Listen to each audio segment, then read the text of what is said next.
राज, आखिर राज है क्या? हम दूसरे को देखते हैं, हमें कुछ आश्चर्यचकित मालूम पड़ता है। एक बार मुल्ला नसरुद्दीन जंगल की ओर जा रहा था। वो अपने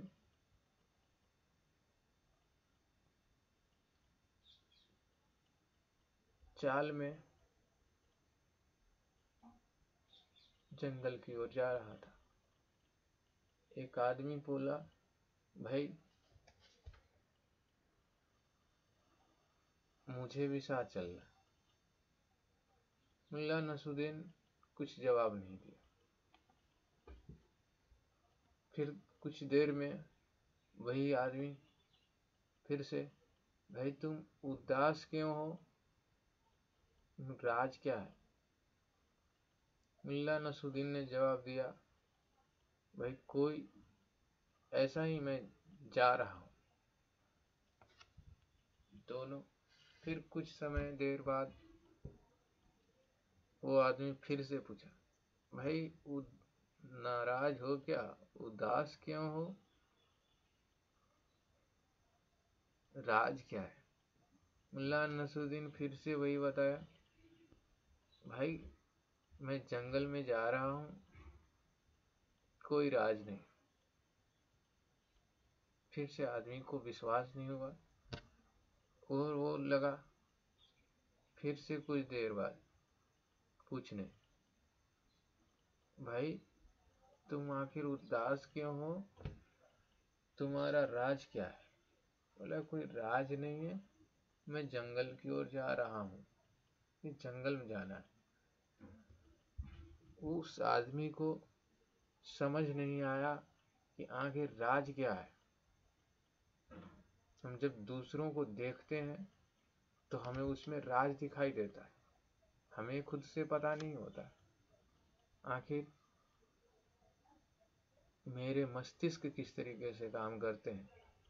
करोड़ों अंतः क्रियाएं हमारे अंदर चल रही है, उसके बारे में हमें कुछ पता नहीं, लेकिन हम कभी उसकी जिक्र नहीं करते कि उसकी राज क्या है।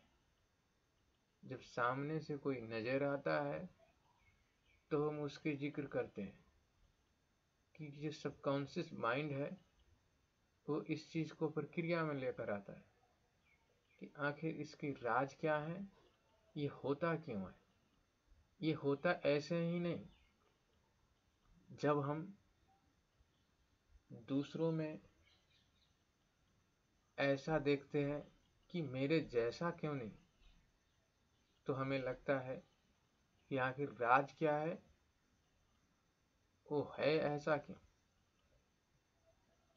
तो बात वही है कि हमें जब दूसरों की कल्पना करते हैं तो राज वहीं से शुरू होता है। अच्छा, राज तो ये है, पर वो राज और भी गहरा होते जाता है। यदि हम उससे पूछें कि राज क्या है और कोई जवाब ना मिले तो राज तो और गहरा हो जाता है। तो यहाँ तक हम पूछते ही रहते हैं, लेकिन जो सामने नजर आता है उसी को पूछते हैं। जो हमारे अंदर चल रहा है, असंख्य करोड़ों प्रक्रियाएं, राज तो वहीं से शुरू होती है। उसी से तो हम लोग को राज पता होने करने का अनुभव मिलता है। तो राज तो वहां है। तो राज क्या है? जब कुछ जवाब ही नहीं मिलता